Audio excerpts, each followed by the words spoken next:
Do not guide video presentation. Yeah, why not? Yes, underneath the skeleton is the evil modern mystic. It's a good enough terminology, really.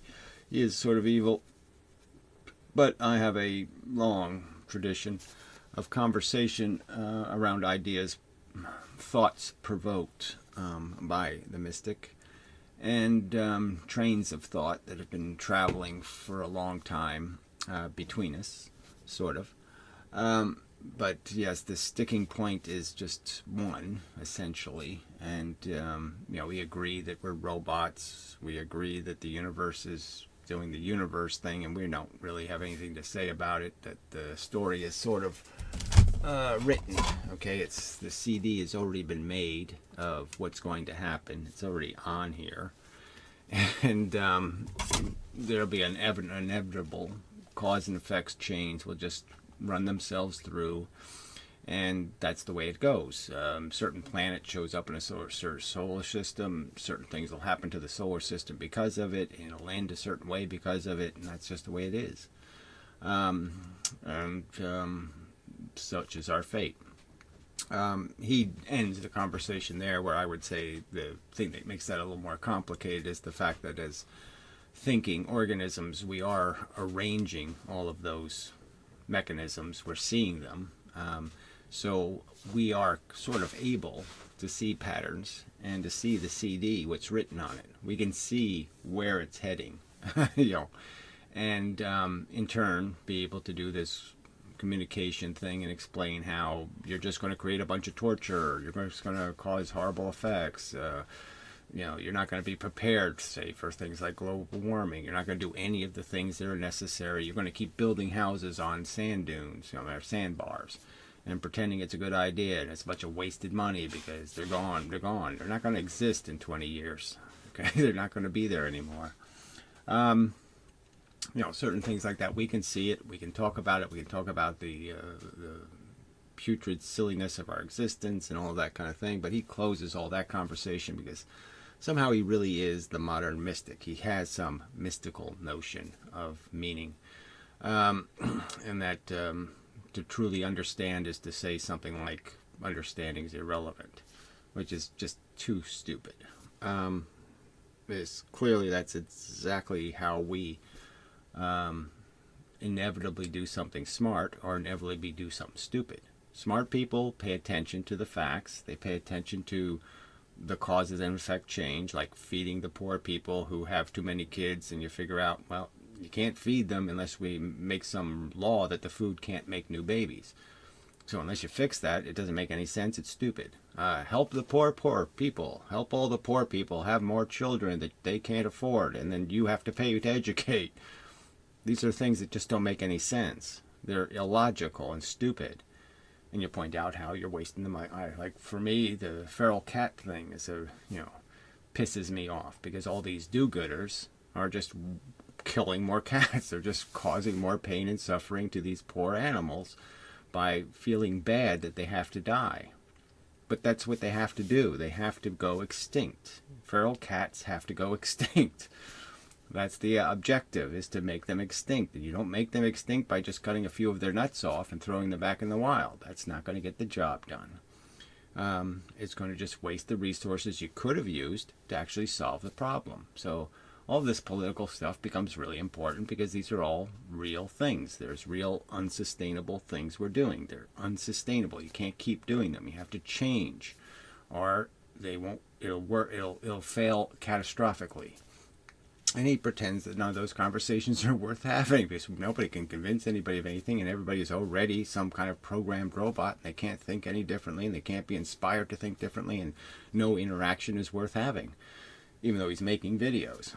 But he makes his videos in the very way that, like I said, he's now resorted to deleting my comments, so he won't interact with anybody. He won't be challenged, in any of the crap he says. So he's such a scoundrel in that sense. But anyway, so that's the context of, it's a long history, and he's an asshole. I mean, there's nothing else you can call it. I mean, he pretends it's oh, he's too sensitive. No. He's too obnoxious to challenge. He's too cowardly, plainly. He wants a one-way. He doesn't want to have to fight the real fight. Doesn't want to have to do what the real game requires. Logic says you have to deal with, and he doesn't want to deal with. All right. So anyway, so this is just one of his typical videos lately, just kind of mushy. So he's got all kinds of bullshit. He's arguing that somehow the political left has been ruined by its paying attention to all of the gay type people and their tranny stuff, and somehow the tranny subject has been the doom of the Liberal Party. And so I posted a comment pointing out the obvious, that any conversation about the failure of the left that doesn't include the fact that the left completely flip-flopped on the subject of immigration, and now they're somehow pro-open border or drive wages right into the toilet kind of philosophy. They kind of think that immigration is harmless now, is the big failure of the left. That's why the left won't win elections, and it won't do any of that stuff, because the more they keep saying, look how wonderful diversity is, they're saying right to the working class, you're doomed. We're going to fuck you. So you can't vote for us. You just can't. I mean, even though the other side is horrible, they never do anything that isn't trying to make the rich richer. I got no choices. They're just saying that loud and clear. And this tranny shit is annoying to some people, especially women. It's kind of annoying to tell them, oh no, you have to let these, they're weirdos. It's just a fact, okay? They're abnormals. You have to let them into your bathrooms.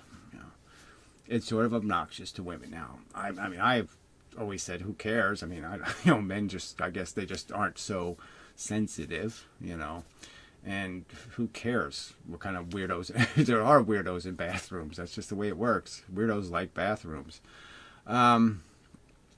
So yeah, that's just part of life. So what? And I'm all for just having unisex, this, whatever. I'm just saying, but to think that this is the driving force, that somehow this is where the left fails in saying, well, let's try to be sympathetic to the deviants.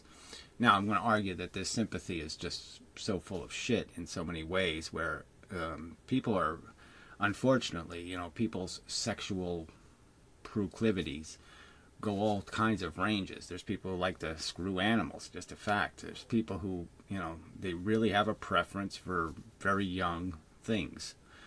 And, obviously they can't in any way, in any civil way, exercise those proclivities, because it just can't play with things that aren't of the age of where they can make informed consent. You can't have sex with minors and do it in any kind of responsible way. Just can't be done. And so they can't be satisfied. Their sex life has to be diminished and retarded in a substantial way. Now, I don't see the trannies saying, why don't you do something for these poor NAMLA people? I don't see them saying, why don't you fix their lives if you're going to fix mine? And they don't need surgeries and all kinds of expensive things. They don't need to be disabled and completely dysfunctional in their life because of this this inability to realize their sexual gratification. And so I'm just saying, it's just as big a crisis, just as big a tragedy, a human life tragedy. No different. But yeah, see, it's all these groups. They all get to, it's just us, not them, just us. And it's this whole us-them thing. But the real point is politically, you can't fix all these problems. They're really expensive. And, people think it's like some obligation of society to reclimate everybody. So, we spend preposterous amounts of money trying to force people who are functionally and catastrophically retarded into somehow assimilating. They don't do it very well, and it's insanely expensive. It just doesn't work. It's not a rational strategy to spend all this money on the broken. I have, as one of the broken, I have some empathy that we should do at least the minimums, keep people off the street. But isn't that the irony, right? There's people arguing that society should pay hundreds of thousands of dollars to change your sexuality, change your biological sex. Why we have people living on the street, that we're not willing to provide for them. They force them to live in a shelter. These priorities are way fucked up. And, that's kind of obvious. But anyway, there's real issues, and there's the ones that are irritating and annoying, but they're not really the catastrophe, the thing that's really driving something. Now, the only reason why Donald Trump got elected going through the primary was because he was the only one anti-immigration. Clear. It was obvious. Clear. No doubt about it. And the only reason why he got elected president is because, compared to silly Hillary and her silly, mushy, I'm not for open borders, but I'm not for closed ones either. This complete inability to say, I'm going to do something to fix it. Besides saying we can't be too hard on them. So she gave people who know it's a real threat that no one's going to be speaking English in America pretty soon. It's going to be the second language, not the first. And we're turning into little herds of diversity. There's going to be cities of. They're going to be different nations. We're turning ourselves. We're balkanizing. We're turning ourselves into like the half Russian people who, was totally unconnected to anything, and a bunch of just little chaos countries. We're turning ourselves into like an Afghanistan or something. Through this process of diversity. Because their cultures aren't going to match the ideals of the people, the religions, all this stuff. There's going to be all this conflict that will do us no good. And rational people see that. And then again, the working class see it in the obvious sense that you're just importing labor to reduce my wages. And that's all you're going to accomplish, is you're going to make me less significant, less valuable. So no thank you very much. There's no other way to look at it. And again, it's this complete flip-flop. 15 years ago, the Democrats were completely against immigration. There was the Republicans, clearly, who brought the Reagan Republicans who voted to increase immigration. Now, they were always against illegal immigration, but they were all for legal immigration, as if the two made some huge amount of difference. Now, the only difference is that at least with legal immigration, you have some hope of retaining your cultural integrity, in the sense that the people might have some aspiration to become citizens, learn how to speak English, and pay taxes and do all the regular things that citizens do. Where these illegal group don't do that. And now they do this thing, it doesn't matter anyway, they just have these resident alien crap where you can be illegal forever. Not citizen, non-citizen. What is that? So anyway, the whole thing is just so bad, and it can all be fixed by just fixing Social Security numbers, and they don't want to fix it. And it's clear neither party wants to fix it. Neither party has an interest in keeping it the way it is. The Republicans want to drive wages into the toilet. They want to make the rich richer, and the poor are great for that. But they don't want the social liability they don't want the welfare and all the other stuff that goes with that. So, and they don't want the crime and the rest of the things that goes with importing a bunch of poor people. But that's the only part they don't want, right? So let's just be clear, they have no good intentions at all. And the liberals have been convinced somehow that being a Muslim is a great thing, when it's not a great thing. We shouldn't go out and slaughter them. We shouldn't be fiddling around in their countries and making a mess. And they think that means that somehow we should cherish them as some beautiful thing, this retarded religion. Any religion, frankly. But this is the irony. The left is importing a bunch of people who are going to vote against them. Okay, they're going to vote against abortion rights, and they're going to vote against all the things that they're for. They're going to vote against. And they're all for importing them, which makes no sense at all. Again, it's just so stupid. Anyway, and he pretends it's about trannies. It's not about trannies. Trannies are irritating to some people, but that's as far as it goes. They wouldn't sell higher taxes on the rich for rights, because somebody's pro-tranny. Pro-tranny isn't going to drive them to vote for the rich, but pro-immigrant is going to drive them to vote for the rich. So that's the big difference. And he's too much of a pussy to deal with that real subject. So anyway, moving on. We'll play some of this horse shit. It won't be on that subject particularly, but that's what he's just been talking about, this mushy stuff that everybody's trying to embiggen themselves by voicing an opinion on the subject. So if you care about cats, it's because you're embiggening yourself. You care about some, like I say, even pedophiles. You care about people who are sexually frustrated. You care about people for any reason. Somehow you're embiggening yourself because you can empathize, which is just horse shit. Most of the things that motivate me because they're incredibly irritating, and that's it. I'm not trying to embiggen myself. I'm trying to be unirritated. Asshole. Video. I'll finish off kind of what I consider the last series I've done on the last few videos I've done. Although I've been sitting here reading The Guardian this morning, and they've got almost three articles with comments on or including the subject of inheritance.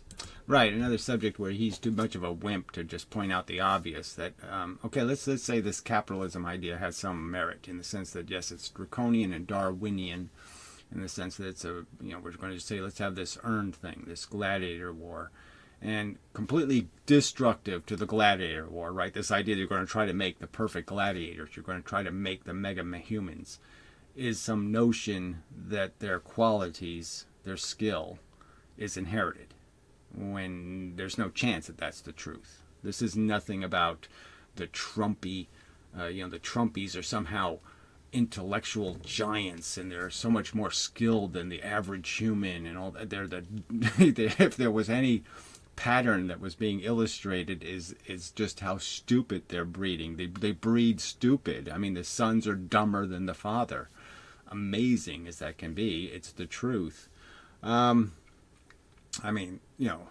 Maybe it's a symptom of trophy wife, kind of thing. It's just not the great way to brilliance. But anyway, no merit at all. So you just completely break the whole idea of capitalism with inheritance. Okay, all the great economic, brilliant people knew it. That stupid, whatever his name was, and the other stupid guy. But anyway, they all knew inheritance is a game breaker. I mean, it breaks the invisible hand. It breaks the very tool that's, you're saying, this testing, this idea of merit, this idea of winning. And you're just breaking the whole concept. So, I mean, inheritance is fundamentally anti-capitalism. Inheritance just breaks the game. Again, it makes it makes the monarch, where you have to import new blood because the monarchs are getting so fucking sick and depraved and incapable of being anything to value, is the very system of it, what inheritance does. Inheritance is a bullshit way to define status, and it's doomed to failure as a way of gleaning, getting the best to rise to the top. It's unearned. It has nothing to do with merit. It's just completely nonsense. And so the most draconian of the capitalists should be able to admit inheritance just gets in the way, breaks the system, makes a mess of it, because it just forces no one to earn anything anymore. They just sit on the pile built, and the pile doesn't go anywhere. It doesn't go back into the system to create more merit chips for people to earn. It reduces the prize of the lottery, so to speak, and therefore less tickets are bought. Less people are going to compete, less people are going to strive, less people are going to try, less work is going to be done, because you have less resources to pay them, to reward them with. You're taking away all the reward chips and putting them underneath these dead nests of retard, and not allowing all that capital to do all the good it could do. And rich people and paying their way, and I got quite tuned into that. It's really quite, I find it quite a fascinating subject, that the Guardian comments are, like for inheritance tax and things like that, are all, hit them hard, screw the bastards. Yeah, well, they don't really get to the point of the real mechanism, is that we're all born into this world. You should know better than anybody else that there really isn't a distinction. A child is a child is a child. They all have potential, generally speaking, except for the ones that are physically broken. So you know it's worth investing in any one of them could be a very good investment. I could go into Africa and I could invest in a child in Africa and I could turn him into a great scientist or a great anything. And it's just a fact, okay, that resources and how you allocate them will decide which ones are going to have capacities, and that their inheritance is just silly. You wouldn't do it in any sporting activity. You wouldn't do it in any other contest that we construct. We would never allow inheritance to decide. We would say, no, that's not earning. We want to earn. We want to test. We want the thing to actually be able to swim faster or to jump higher, not its ancestors. But when it's put out to the vote in the country, the people of the country, probably even the same people in The Guardian, writing these strong... So another pathetically stupid thing for him to say. They've never been allowed to vote on that subject. So again, we get to vote between two, Tory and Liberal, or Democrat and Republican. That's what we get to vote between. And every time there's any chance to vote for something good, like a Bernie Sanders who might actually figure out how to tax fairly, he can't figure out how to spend rationally. So what's the point? You can't vote for him because what's he want to do? He wants to see what he's telling the working class, especially the working class who hasn't had kids or something, I'm going to take all your money and spend it on their kids. And, or I'm going to take, he's overtly doing it. He's overtly threatening every person who doesn't have 10 kids. I'm going to steal a huge pile of your money and give it to that guy over there. He's not saying it loud enough that I'm going to make inheritance loafers pay for it. He's making it sound like he's going to make them pay for it. And that's the difference. So they're not voting for give it to the rich. People aren't voting for that. When do they get a real chance? Put it on a real ballot, okay? $2 million tax-free, okay? And everything over that, we tax the fuck out of it. Because, this is a fair fight. We don't give people huge head starts and huge advantages. We'll let them cheat a lot, $2 million worth of cheating, but that's as far as we'll go, okay? That's more than enough of a cheat. If your little kid can't get by on a $2 million head start over everybody else in the capitalist system, then he's such a fucking failure.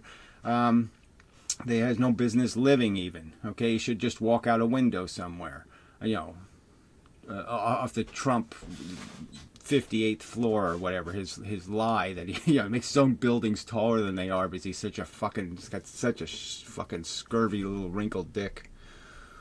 Comments: vote against strong inheritance taxes. And I think it's because... So again, he thinks he's so fake premise that people have voted against inheritance tax when they really haven't had the chance to vote on it. So that's a lie. They've had a chance to vote for something, a party that is toxic to its own purposes, that can't stay on the subject, that tells them, I'm going to tax more, but I'm also going to spend an insane amount of money. Like, again, the lie. It's all to do with finding a reason for living, for struggling on in this life. And one of them is so that you can get to the end of your life and give some... So again, this is a big lie, right? Because now, especially now, like I said, there's a lot of people who are single. 50% of the world or something isn't married. The advanced world, civilized world.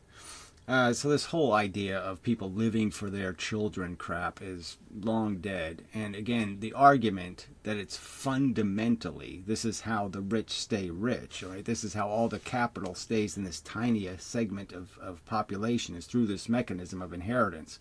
Most of the money in the stock market isn't the money of some guy who earned it. It's the money of the people who inherited it. All right? That's the whole capitalist system is not person, fortunes made by the man, the Rockefeller, the Kennedy, the guy who made it. No, it's money by the people who inherited it. Thing to the next generation in the way of money or goods or something, and in some way it makes it feel worthwhile. Otherwise, it might feel less worthwhile. So again, just more crap. These people would be just as rich if they didn't have kids or they didn't, okay? Because they're just ego with this whole business crap and owning so much crap and controlling so much money and they're all nihilist, self-involved lunatics, psychotics, because look at all the resources they have, all the good they can do in the world, and they waste it on SpaceX and, just completely fraud things like their stupid little Tesla cars that aren't green at all. I mean, big fat lie they buy into. They want that worthwhileness to be as big as possible and don't want inheritance tax hacking away at their reason for living or having lived. Anyway, right. Hard to say about some of these subjects, to be a little bit marginal, but yes, they never put lotteries to a vote and all that rest of this stuff. So yeah, on its own, can it survive? Will reasonable people say this makes good sense to have people wasting their welfare checks on lottery tickets? Is this really how we want to run the fucking world? On the last one, I've got to get my head into it. I don't think I'm going to get my head into it, really. I've moved off the subject. But the thing that Troll picked up on, I think, is maybe important, because I don't want to, I've stated enough that these videos, like all other forms of communication, are just methods for me to big myself up. So I don't want to put myself over as big. So this is just more horse shit. Like I said, we're supposed to believe that, okay, you're profoundly irritated by something bad that's happening, that you can see it's going to cause pain. You can see that it might even cause you pain. And you bring it up as a subject like, I don't want to be caused that pain. I don't want you to give me your cancer. I don't, some kind of thing's going on. And he's making this idiotic argument that if people were at all panicked about that, like say if we just said, yeah, let's just import a bunch of Chinese people with viruses, give them the best chance possible in our modern hospitals or something, that somebody might have a reasonable objection to say, why would we want to do that? I mean, that doesn't make any sense. I mean, quarantine them where they are, and I quarantine them here. Being weirdly special or specially weird. So I want to do this in just a way that's kind of not so obviously bigging myself up. It's such a pile of horse shit. Like I said, some things are about ego, if you want to call that bigging themselves up. Having some purpose in trying to say, I'm smart, I'm better than you, I'm more articulate, I'm fancier, I'm more interesting, I have more charm, I'm prettier. Sure, we do that. Sometimes we strut around, but we're strutting. But no, sometimes we're doing something completely different. Sometimes there's whatever, crocodile poo in the street, and you step in it, and you say, fuck, who put crocodile shit on my goddamn sidewalk? You're not bigging yourself up. But it's about rocks, basically, at its base. But rocks, televisions, wood, plastic, CD packets, walls, everything, obviously. The things that we say are dead, or at least not alive. And the quick thing is that I don't really see them as dead or not alive. Right, so it's just this idea of saying, all right, look, it's really nice to understand something for what it is. Like you see a pretty flower and you understand it as, oh, but that's really a trap. It's a sex trap. They'll give you something, but they're going to take something, some kind of parasitic relationship between two organisms. You can understand it for what it is. Like, they're not best friends. One guy's just eating, getting a meal, and the other guy's getting parasites eating off of him, and they don't have any friendship at all. They don't like each other in any way whatsoever. One guy just likes eating, and the other guy likes having ticks pulled off of his skin. So understanding for what it really is. So yeah, a piece of chalk or a piece of anything is, it's a little active thing. There's a bunch of little energy tied up in this thing. I could blow up the world with this if I can, shoot some neutrons into it just right and break all the atoms all at once. I could blow something up. Understanding for what it is nice. But saying there's no difference, or I can't, I'm going to put the piece of chalk on the same category as I'm going to put a conscious human being, is retardedly stupid, because the dissimilarities way outweigh any of this extra knowledge that the chalk is also participating, that light energy is going into the chalk, and that the things are, and it's reflecting a certain thing. And so to one piece of the universe it reflects one thing, to the other piece of the universe it's reflecting something else in the opposite direction. Yeah, that's all important. It's all reasonable to understand, but it's it's a tiny thing compared to the big thing of what human brains are capable of doing in terms of reading ahead on the CD. Human beings can see the inevitability that if I keep using this chalk, it gets shorter and shorter and shorter. I can see its future. I can do lots of things this chalk has no hope of doing. I'm incredibly different than a piece of chalk. And this whatever this is, this mystical Buddhist bullshit, that we're all just rocks, is such crap. But I don't want to go into that weirdness. And the way I could explain it, I thought, was that in the past I've talked about concepts and how concepts are built up of other concepts, but everything is a concept to the brain, and that concept has got subconcepts to it, like Auntie Ethel is mother's, or I'm not good on relations, mother's sister, let's say, and there's a subconcept that when you were young you always got £10 in an envelope from her. Right. We could do this with, it's just word association. So you could say the color red. Where does red get its significance? Well, it's the color of blood, and it's the color of fire. And so that's why red means something completely different than blue. Blue is the color of the sky and the ocean. Nice things are blue. Violent things are red. This kind of obvious word association. So we associate things based on their properties, and the properties are an indication of what they're probably like. Now, obviously, the color red by itself doesn't mean anything. Red circle is not saying anything. It didn't do anything violent. It didn't do anything bloody. It didn't do any of that stuff. So the fact that we interpret it that way, red as a stop sign, for example, and it works because it's the right color to say, pay attention. That's just an incidence of the fact of these programming, and the fact that the probability is that red things are going to have a certain probability and blue things have a certain probability, and that's it. Those are really valuable associations, and if you can compile a lot of those and a lot of knowledge, then you can read this CD. You can sit here way on this part, and you can read, you can sit on this part and read that part, whichever way it goes. You can see the future, and that's very powerful in the sense that if once you see the future, then you can react to the future in the present, and you can fix things that are going to be broken in the future in the present. And that's a huge power we have. Now, the fact is, it's inevitable that we read the CD, just as inevitable as the CD is. Know what's written on the CD? Yeah, right here it says Gary figured out he can read the CD, and he started reading the CD in the future. And so yeah, it's going to be on the CD. Me figuring out that I can read the CD is going to be on the CD. That's going to be one of the facts that happens that leads to this future causes and effects.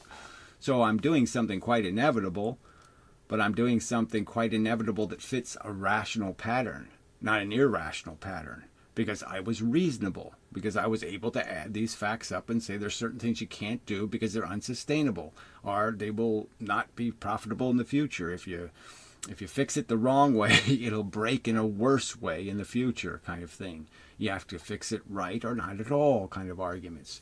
So all of those things are part of knowledge, and we can gain that knowledge, and in gaining that knowledge we create a better future, and that is inevitable that we did that. It's inevitable that we went to high school and we learned this shit and blah, blah, blah, blah, blah.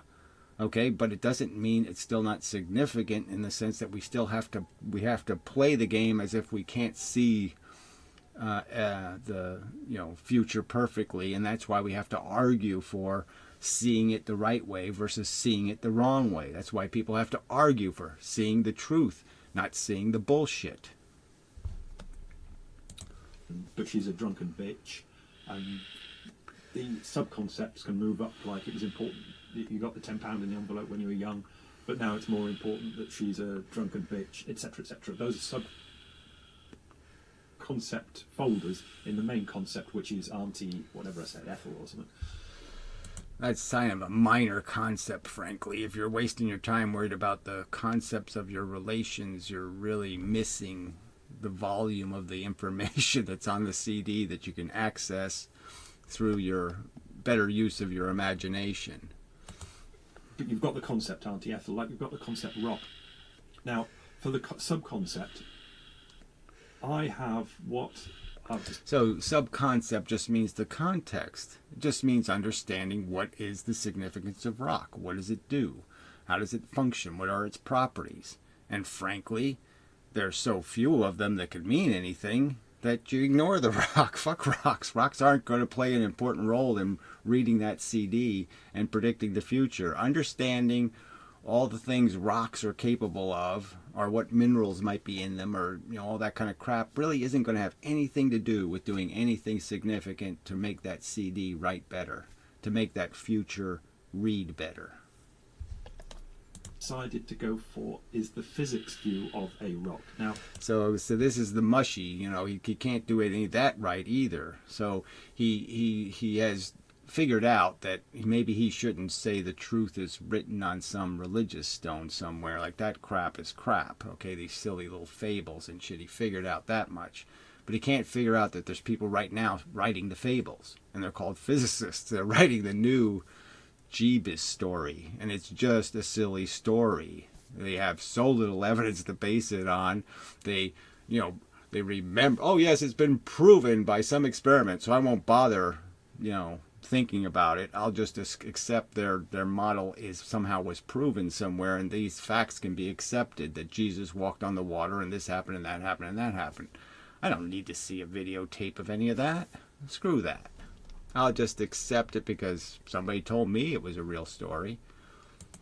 At school, or whenever we learned these things, we learnt what might be more the chemistry way of looking at the structure of a rock, or water, H2O, and you've got the H and the 2O, and you've got the balls with the sticks. H2SO4 has got more balls stuck on with stick. Yeah, hydrogen peroxide got more balls too. But anyway, so what? So yes, it's good to understand it in some sort of, even if that's not exactly right, but this idea that it's pieces of stuff, and then you rearrange the pieces and you change what the atoms are, and then you rearrange the atoms and you change what the compounds are. Yeah, that's understandable. You make it into a square, it's different than making it into a circle. Some round pegs go into round holes, square pegs go into square holes, triangles go into triangle holes, and I can change the thing into, I can change a square into a triangle. I can do that. And it feels solid, fixed, structural thing that could go towards making up a rock. Not sulfuric acid, but you get the idea. Yeah, and it seems pretty dependable. It doesn't seem all this wooey crap, the Heisenberg nonsense and all this other wooey shit that you don't need. Rock seems like rock. It does rock for a very long time. The little atoms seem to stay in their little square, form. They don't get changed into triangles too easily. They stay squares, and little circles stay circles, and the whole thing stays pretty stable. And from our perspective anyway, there's no reason to even give it much thought, because that's pretty dependable. And yet conventional physics is trying to turn that into woo. As opposed to, say that's chemistry, as opposed to the physics one, which you might have come across, which is the orbiting thing, where you've got proton and electrons. A photon comes in and knocks the electron, and it goes... because of the end. Yeah, right. So the photon is this big, the electron is this big, and somehow all that photon energy just collapses in that little tiny electron by a little magical fairy dust theory. Anyway, so yeah, you got the wrong idea. Well, all they should be able to say is it's whatever goes in comes out. Okay, that the system is conservative. And that the only thing energy really represents is just a little bit of an imbalance. I create a little imbalance in this chalk system, and it moves from here to here because I made a little of an imbalance in the energy. And that's all there is. Energy is just creating imbalance somewhere. If something's moving, it's moving because there's more stuff hit it this way than hit it that way. The end. Not complicated. It accepts from the photon, it drops down an orbiting level towards the centre, but it can't hold on for that for long, and then it'll go back up to where... Yeah, so what it really does is the atom gets compressed this way. When you compress it this way, you expand it this way. So it is just like a ball of jello the electrons repel each other. So if you push some in towards the proton, they end up pushing the other electrons away from the proton, and you end up creating a polarized atom. That is, it's going to excrete something different from these sides than it's going to excrete from these other sides, because the relationship between the proton and the electron have changed. Just like this relationship of my finger in the way, okay, changes how much of my face you see. Oh, you see so much more of the proton side, okay, and less of it there. Well, it's sort of the inverse for atoms. You know, the closer I bring the electron, the more of the proton I block, and from the direction, and you know, closer I bring it to the proton, and vice versa. So, but yeah, that's all it is. That's all that's happening. The orbit it came from and release a photon off, or whatever it is. But that whole model is much more active. It is entirely active. And then somewhere along the line you might come across the idea that... So whatever active means, it's active in the same way as the rock is active. If you have the rock over a long period of time, okay, it's very active. It's going all over the place. Glaciers come, mountain moves up, mountain moves down, rock rolls downhill, rock goes downstream, rock rolls around the bottom of the ocean, rock gets lifted up by a volcano, rock gets shot across the frickin' continent. Rock has a very active life on a different time scale. So it's just this scale. Big things slow, little things fast. That's it. Just as active in a sense, just as mobile. All right, it's just that the time scale on which it's living, that is the time scale in which events are happening, like every second that ticks, there's a, you know, the stuff inside of me is going all over the place. It's doing like 1 billion years of my life in 1 second of activity, of distance moved, relative distance.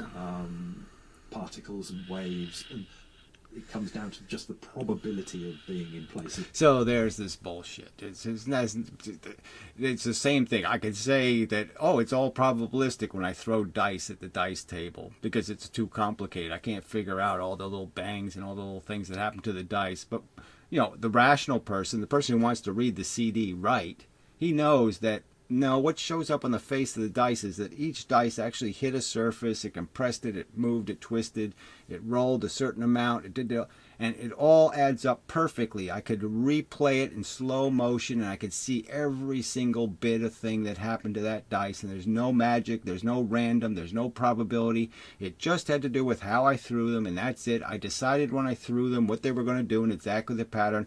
Probability has nothing to do with it. The outcome is probabilistic, because I've created so many variables. And so I've created so many variables that changing all the time that I've randomized the event.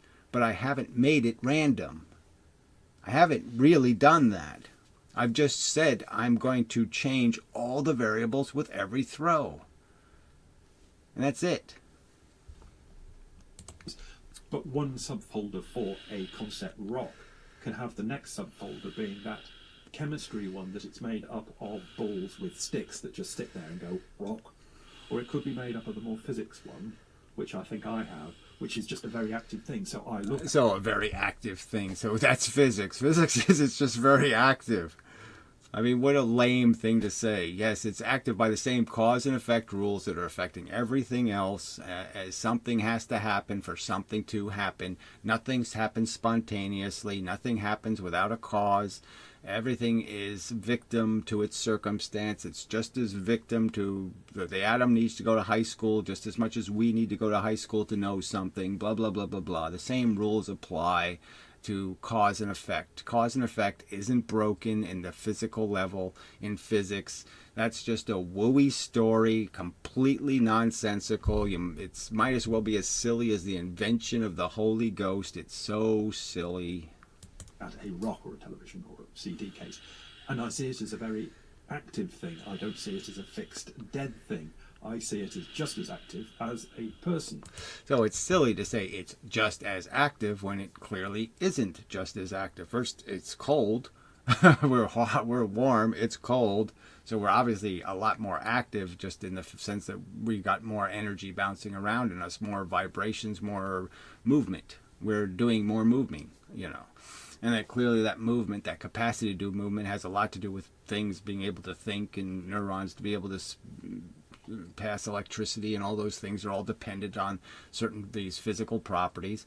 But it's just silly to sit there and compare its movement when its movement is so much on such a slower time scale. It's moving so much slower. It's like saying this: the movement of the solar system is somehow relevant to us. Come on. Thing or cat thing. There's no difference in the activeness for me because the subfolder is the physics version. Is retarded. The subfolder is stupid, is fabulistic, is nonsensical. We have complex arrangements. The rock doesn't. Its minerals are very uncomplicated. They're even stratified.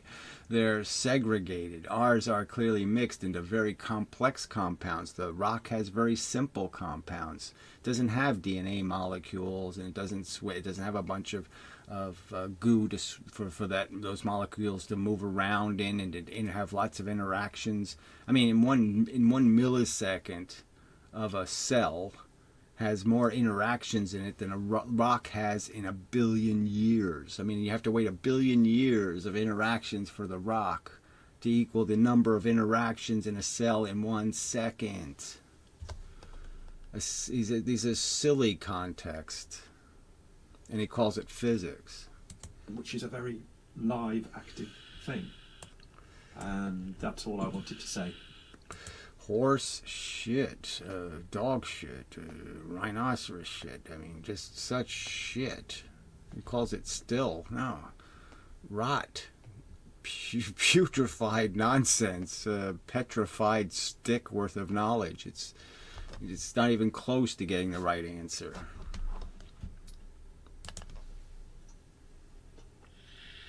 And now I don't want to go on about inheritance tax. Sorry. Chicken. Anyway, just amazing. So anyway, enough of the video and such. So yeah, I sort of want to do some political videos, but it's just there's sort of no point, right? Because you can't fix the politics right now. We're stuck with what exists. I'm still going to argue that the Democrats are half the time reasonably intended and reasonably thoughtful, but it's only half the time. And the Republicans are never reasonably motivated. Their only motivation is impose religion and impose and feed the rich. They have no other ambition than to make the rich richer and to impose religion on the poor. And that's it. They care about nothing else. They never do anything else for any other mission than to serve the rich. They have no other ambition. Every single policy they ever construct is constructed with that end. Make the rich richer and placate religion. That's it. They got no other ambitions. So, yeah, I'm still going to vote for Democrats, but I'm doing it hating it because they suck. They're so fucking stupid. But they're not evil. I mean, they're not as retarded as a Republican. You just can't get any dumber than a Republican. Ugh. So anyway, till next time and such. Yeah, that's enough.